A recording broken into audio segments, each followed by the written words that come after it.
Good evening, my fellow Americans. We're facing an inflection point in history.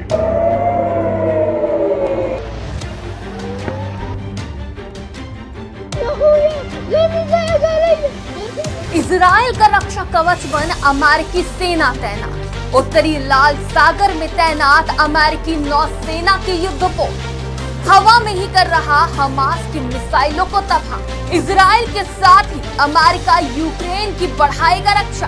America अपने दोस्तों के साथ हर परिस्थिति में खड़ा है और ये बीते दिन भी उसने साबित कर दिया।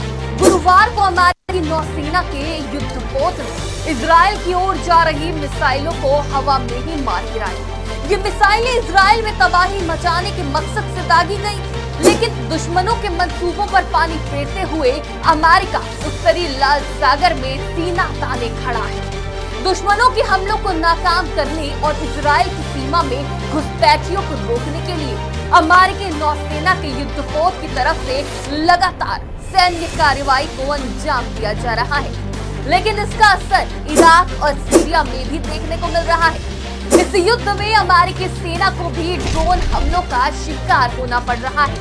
इजराइल और सीरिया में अमेरिकी शिविरों को बार बार ड्रोन हमलों से निशाना बनाया जा रहा है। हालांकि इजराइल की तरफ से दागी गई 3 मिसाइलों और कई ड्रोन को अमेरिका ने नष्ट कर दिया है, तो वहीं अमेरिका सिर्फ इजराइल की ही नहीं बल्कि यूक्रेन की भी मदद कर रहा है।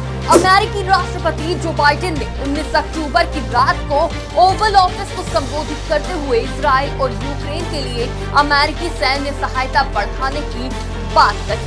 उन्होंने कहा कि देश को 2 बेहद अलग अप्रत्याशित भीषण युद्धों के बीच यूक्रेन और इजराइल के लिए अपना समर्थन और बढ़ाना चाहिए।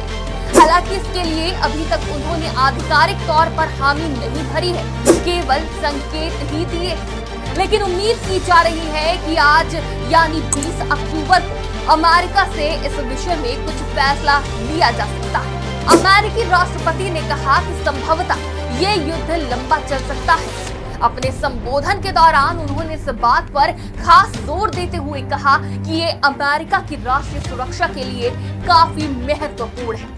जो बाइडेन ने कांग्रेस से दोनों देशों के लिए अरबों डॉलर की सैन्य सहायता की मांग करने की भी बात कही है। ऐसे में अब उम्मीद की जा रही है कि अमेरिकी राष्ट्रपति आज कांग्रेस से 105 अरब डॉलर मांगेंगे, जिसमें यूक्रेन के लिए 60 अरब डॉलर भी शामिल है। इन 60 अरब डॉलर में से पहले दिए गए अमेरिकी हथियारों की भरपाई की जाएगी।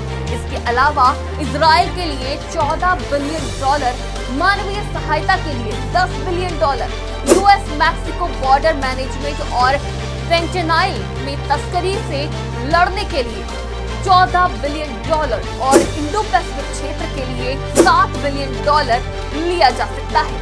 इसमें ताइवान भी शामिल है, जिसके लिए मदद की जा सकती है। एक तरफ उत्तरी लाल सागर में अमेरिकी नौसेना के युद्धपोत तैनात है, जो हवाई हमलों को इजराइल तक पहुंचने से पहले ही तबाह कर रहे हैं। उधर इतने दिनों से जारी युद्ध की वजह से लाशों के ढेर लग गए हैं। गाजा के स्वास्थ्य मंत्रालय ने बताया कि युद्ध शुरू होने के बाद से गाजा में 3785 लोग मारे गए, जिनमें अधिकतर महिलाएं, बच्चे और बुजुर्ग हैं। अधिकारियों ने कहा कि लगभग 12,500 लोग घायल हुए और अनुमान है कि 1,300 लोग मलबे में दबे हुए हैं। वहीं इजराइल में 1,400 से अधिक लोग मारे गए। इनमें से ज्यादातर लोग हमास के घातक हमले के दौरान मारे गए। वहीं अन्य 200 लोगों का अपहरण कर लिया गया है।